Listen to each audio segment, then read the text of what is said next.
Bonjour à vous et bienvenue sur ma chaîne 2 minutes au jardin.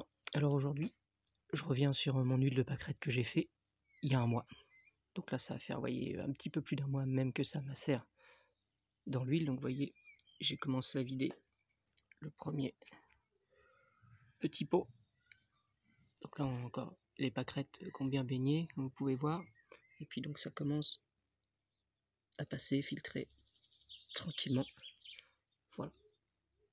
Donc vous avez vu comment j'ai fait, hein. J'ai pris un bout de tissu en coton comme filtre. J'ai pris un bocal comme contenant.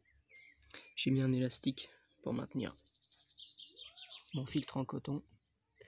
Et donc à partir de là, comme vous pouvez voir, regardez un peu la couleur en fait de mon macérat d'huile, très jaune hein, par rapport à ce qu'il était à l'origine. Et puis même que vous pouvez le voir un peu dans le fond, comme quoi il y a beaucoup d'éléments qui sont passés de la pâquerette à l'huile.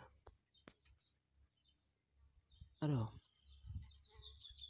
comment je vais faire? Donc là, quand ça aura fini, je vais quand même serrer les fleurs au-dessus de mon linge, de façon vraiment à enlever toute la matière huileuse et que je récupère un maximum d'huile pour ces bienfaits. Alors après, je vais réutiliser mes mêmes petits bocaux d'origine, hein. Je vais aller les stériliser, les nettoyer, les stériliser pour remettre ce que j'aurai obtenu à la fin. Par contre, en fait, ce que je vais faire, c'est que je vais garder le petit là, pour tout ce qui est coups et blessures du quotidien. Alors, j'ai plus d'huile d'arnica ni d'hélichrysum.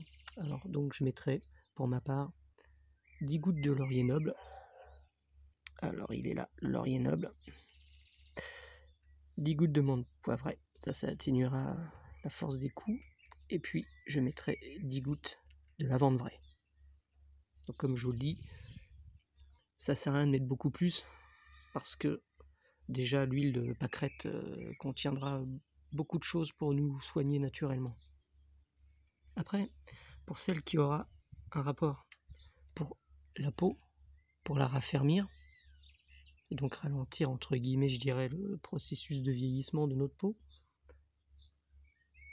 je mettrai 10 gouttes de romarin à cinéole, 10 gouttes de bois de haut, et je mettrai 10 gouttes de Pelargonium asperum, soit du géranium rosa ou géranium bourbon. Voilà.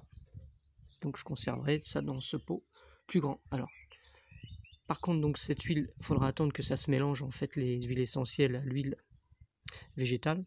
Il faudra attendre à peu près une journée avant que ce soit efficace. Qu'est-ce que je pourrais vous dire de plus?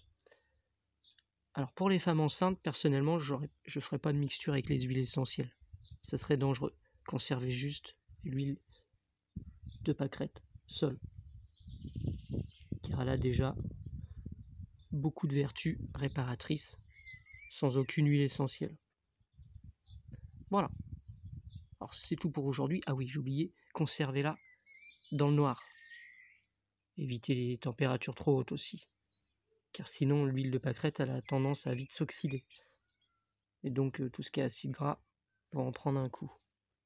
Donc voilà, c'était une petite vidéo comme ça pour faire suite à la première qui s'appelle faire son huile de pâquerette avec ses enfants, que j'ai fait il y a un mois.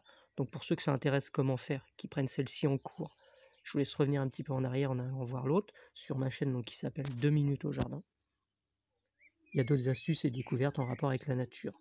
Voilà, à bientôt pour une prochaine vidéo, au revoir, j'espère qu'elle vous aura servi.